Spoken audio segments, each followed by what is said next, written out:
వామపక్షాల ఆధ్వర్యంలో దేశవ్యాప్త గ్రామీణ బంద్కు పిలుపునిచ్చారు. పాత బస్టాండ్ నుంచి బిఎస్ఎన్ఎల్ ఆఫీస్ వరకు ర్యాలీగా వచ్చి ఇక్కడ ధర్నా నిర్వహిస్తున్నారు. అసలు ఈరోజు వాళ్ళు ఎందుకు ఈ కార్యక్రమం చేస్తున్నారు అడిగి తెలుసు. అన్నా చెప్పండి, దేశవ్యాప్త బంద్కు పిలుపునిచ్చారు, అసలు ఎందుకు చేస్తున్నారు ఈ కార్యక్రమం?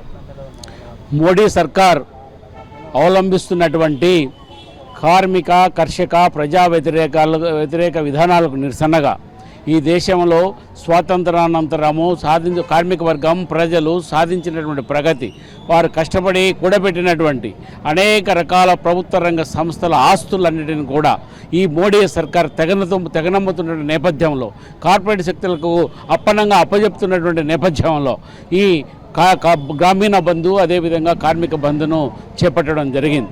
అదే సందర్భంలో ఈ భారతదేశం స్వయం సమృద్ధి సాధించాలని చెప్పేసి 1958లోనే డిఆర్డిఓను ఏర్పాటు చేసుకున్నారు. ఆ తర్వాత GAIL authority of India, gas authority of India ఏర్పాటు చేసుకున్నారు. స్టీల్ అథారిటీ ఆఫ్ ఇండియా ఏర్పాటు చేసుకున్నారు. ఇస్రో ఖగోళ శాస్త్రంలో స్వయం సమృద్ధి సాధించాలి ఇస్రోను ఏర్పాటు చేసుకున్నారు. రైల్వేలను అభివృద్ధి చేసుకోవడం జరిగింది. బిఎస్ఎన్ఎల్ను అభివృద్ధి చేసుకోవడం జరిగింది. ఉక్కు ఫ్యాక్టరీలను అభివృద్ధి చేసుకోవడం జరిగింది.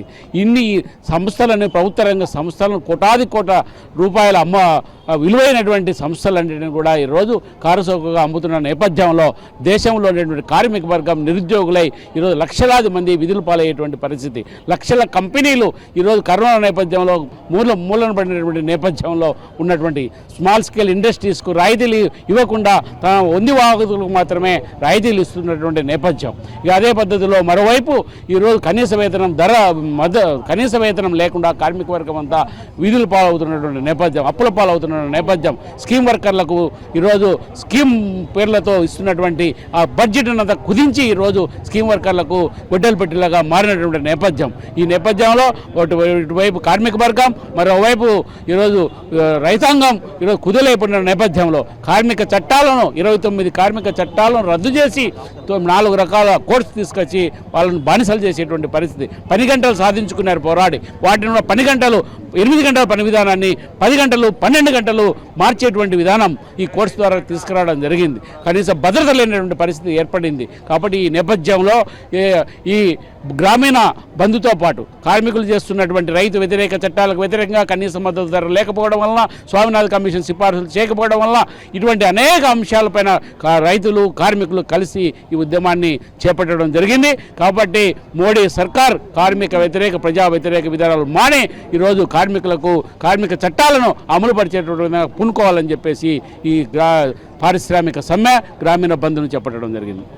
అన్న మీరు చెప్పండి, ఒక పక్క కేంద్ర ప్రభుత్వం దేశంలో మేము ఎంతో గొప్పగా రాణిస్తున్నామని చెప్తున్నారు. అంటే మీరు అన్నట్టు కొన్ని ప్రైవేట్ సంస్థలకు చేయడం వల్ల ఏమైనా నష్టం ఉందంటారా? మోడీ 10 సంవత్సరాల పాలనలో ఈ దేశంలో పట్టమని 10,000 మందికి ఉద్యోగ ఉపాధి అవకాశాలు కల్పించే ఒక్క సంస్థ అంటే ఒక్కటన్నా పెట్టాడా? ఒకటి కూడా పెట్టలేదే.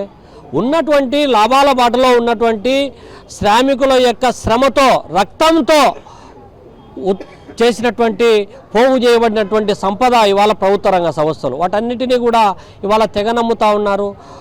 బీజేపీ మోడీకి ఉన్నటువంటి ఆలోచన విధానం ఏమంటే ఈ దేశంలో అంబానీ అదానీ సంస్థలు ప్రపంచంలోనే పేరుగాంచిన సంస్థలుగా అవతరించాలా. వాళ్ళు ఈ ప్రపంచంలో ఉన్నటువంటి ఈ దేశంలో ఉన్నటువంటి సంపదనంతా పోగు చేసుకొని ఆ సంపదను విదేశాలలో పెట్టుబడులుగా మార్చుకోవాలనేటువంటి పేరుకేమో దేశీయత, చేసేదేమో విదేశీ విధానము. ఒకవైపు హిందుత్వం అని చెప్పి చెప్తా ఉన్నావు. ఈ దేశ సంపద సృష్టిలో భాగస్వామ్యం ఏమవుతా ఉన్నటువంటి కార్మిక వర్గం ఏ మతస్థులు, లేకపోతే రైతాంగం ఏ మతస్థులు? ఈ దేశంలో 80% కలిగినటువంటి హిందువులు ఈ మోడీ విధానాల వల్ల విధుల పాలవుతూ ఉన్నారు, ఆత్మహత్యలు చేసుకుంటా ఉన్నారు, అర్ధాంతంగా అసూలు పాసేటటువంటి పరిస్థితిని మనం చూస్తూ ఉన్నాం. అనేక విధమైనటువంటి రూపాలలో ఇవాళ రకరకాలైనటువంటి విధానాలు, రకరకాలైనటువంటి విన్యాసాలతో ప్రజలను మభ్యపెట్టేటువంటి విధానాలు మోడీ ఆలోచన చేస్తున్నాడు తప్ప ఎన్నికల ముందు ఇచ్చినటువంటి వాగ్దానం నల్లధనం వెలికి తీతా, లేకపోతే ఉత్పత్తిని పెంచుతాము, లేకపోతే ఈ దేశాన్ని ఉత్పాదక రంగంలో అన్ని విధాలా ముందుంటుంది అని చెప్పినటువంటి మాటలు ఏమైనా, ఏడాదికి 2 కోట్ల ఉద్యోగాలు ఏమైనా, లేకపోతే అనేక రకాలైనటువంటి వాగ్దానాలు ఏమైనా అని చెప్పి అడుగుతూ ఉంటే రైతుల ఆదాయాన్ని రెట్టింపు చేస్తానని చెప్తివి, వ్యవసాయాన్ని లాభసాటిగా మారుస్తానని చెప్తివి.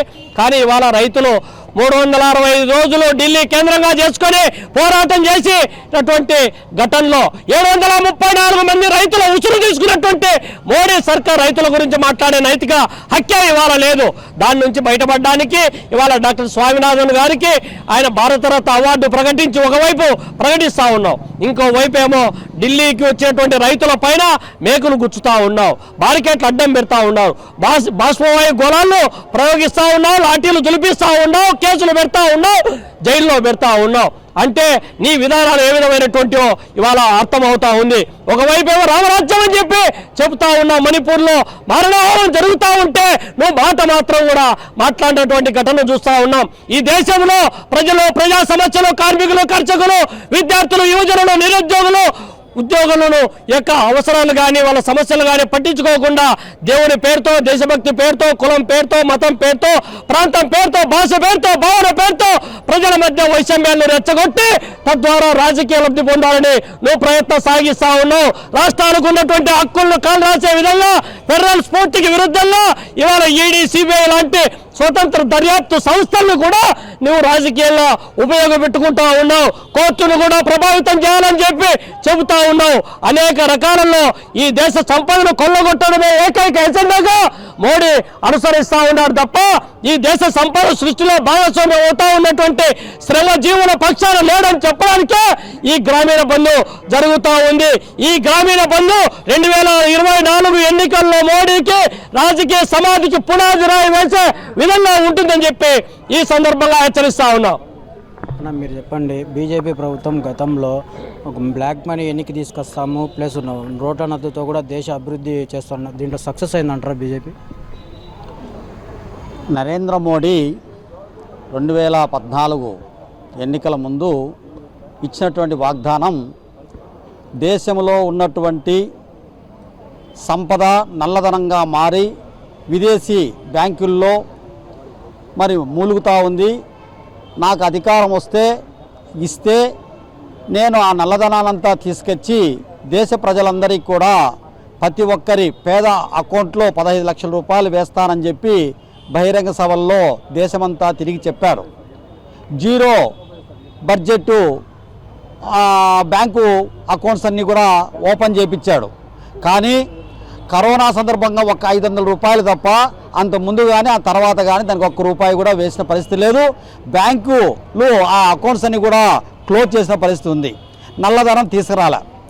రెండోది, ఈరోజు ఎన్నికల బాండ్స్ పేరుతో ఒక స్కీమ్ చట్టాన్ని తీసుకొచ్చాడు. ఇది దాదాపుగా 6 సంవత్సరాలు అయింది. ఈ 6 సంవత్సరాల్లో 98-95% కార్పొరేట్ సంస్థల నుంచి, పెట్టుబడిదారుల నుంచి ఈ ఎన్నికల బాండ్లన్నీ కూడా బీజేపీకే వచ్చాయి. నిన్న గురువారం సుప్రీంకోర్టు 5 మందితో కూడినటువంటి ఫుల్ బెంచ్ తీర్పిచ్చింది. లంచగొడితనాన్ని చట్టబద్ధం చేసేటువంటి పని నరేంద్ర మోడీ చేశారు. ఇది రద్దు చేస్తున్నాం, తీసుకున్న డబ్బులు కూడా తిరిగి ఇవ్వాలని చెప్పి తీర్పిచ్చారు. అంటే నరేంద్ర మోడీ ఎన్నికల ముందు నల్లధనాన్ని వెలుగు తీస్తానన్నాడు, నల్లధనాన్ని ఎన్నికల బాండుగా తీసుకొచ్చి మళ్ళా ప్రజలకే ఖర్చు పెడతామన్నాడు. కానీ వాస్తవంగా ఆచరణలో చూస్తే 47,66,000 కోట్ల రూపాయల బడ్జెట్లో 5,56,000 కోట్ల రూపాయలు ఈరోజు కార్పొరేట్ సంస్థలకు, పెట్టుబడిదారులకు రాయితీలు ఇచ్చి వాళ్ళ అప్పులన్నీ కూడా రద్దు చేసి బ్యాంకులను దివాలా తీయించాడు. కాబట్టి ఆయన నల్లధనం తీసుకొస్తాను, ప్రజలకు పంచుతాను అన్నమాటది శుద్ధ అబద్ధం. ప్రజలు తెలుసుకున్నారు, అధ్యయనం చేస్తున్నారు. 2024లో ప్రజా తీర్పు నరేంద్ర మోడీకి వ్యతిరేకంగా, ప్రజానుకూలంగా వస్తుందని చెప్పి సిపిఎం పార్టీ మేము భావిస్తూ ఉన్నాం. అన్న మీరు చెప్పండి, మనకు స్టీల్ ప్లాంట్ ఎంత అవసరమో ఇంతవరకు కేంద్ర ప్రభుత్వం కానీ అటుపట్టి రాష్ట్ర ప్రభుత్వం కానీ దీని మీద ఎటువంటి నిర్ణయం చేయలేదు. దీని మీద మీరేమంటారు? కేంద్ర ప్రభుత్వానికి ఏపీ ప్రజల పట్ల, కడప జిల్లా ప్రజల పట్ల, కార్మికుల పట్ల చిత్తశుద్ధి లేదనేది చాలా స్పష్టంగా మనకు అర్థమవుతోంది. విభజన చట్టంలో స్టీల్ ప్లాంట్ ఏర్పాటు చేయాలని చెప్పి చట్టం చేసింది. చట్టానికి చట్టం అనే గౌరవం లేదు, చేయాలన్న ఆలోచన లేదు, చేయాలనే పట్టుదల లేదు. వీళ్ళకున్న ఆలోచన ఏమిటంటే ప్రజల మధ్య వైషమ్యాలు సృష్టించి, కులమతాల మధ్య గొడవలు సృష్టించి, భయభ్రాంతులు సృష్టించడమే ప్రధానమైనటువంటి ఎజెండాగా ఉంది. రెండోది, పబ్లిక్ సెక్టార్ని అమ్మేయడమే ప్రధానమైనటువంటి ఎజెండా ఉంది. ఇప్పుడైనా వెంకయ్య నాయుడు గారు ఆ రోజు రాజ్యసభలో చెప్పడం జరిగింది చాలా స్పష్టంగా. ఆ ఏపీకి మొత్తం అంతా కూడా స్పెషల్ స్టేటస్ 5 సంవత్సరాలకు 10 సంవత్సరాలు ఇవ్వాలి అని చెప్పారు. మీరు చెప్పిన మాటలు ఏమైనాయి? కాబట్టి చిత్తశుద్ధి లేదు. కాబట్టి ప్రజలు ఆలోచన చేయాలి. ఈ బీజేపీ ప్రభుత్వ విధానాలకు వ్యతిరేకంగా, కార్మిక వ్యతిరేక విధానాలకు వ్యతిరేకంగా పోరాడాల్సినటువంటి అవసరం ఉంది. ఈరోజు సమ్మె భారత్ బందే నిదర్శనంగా ఈరోజు ఏఐటీసీ, సిఐటియు, వామపక్షాలు, సిపిఐ, సిపిఎం, బిఎస్ఎన్ఎల్, కార్మిక సంఘాలు, రైతు వ్యవసాయ కార్మిక సంఘాలుగా చెప్పదలుచుకుంది. బీజేపీ ప్రభుత్వము ఒక దేశంలో కానీ రాష్ట్రాలలో కానీ ఎటువంటి పథకాలను కానీ సరిగ్గా అమలు చేయకపోవడము, ప్రైవేటీకరణ చేయడం వల్ల మేము ఈ బంద్ కార్యక్రమాన్ని మొదలుపెట్టామని చెప్పి ఇక్కడ వామపక్ష నేతలు చెప్తున్నారు. ఇక్కడ తాజా పరిస్థితి.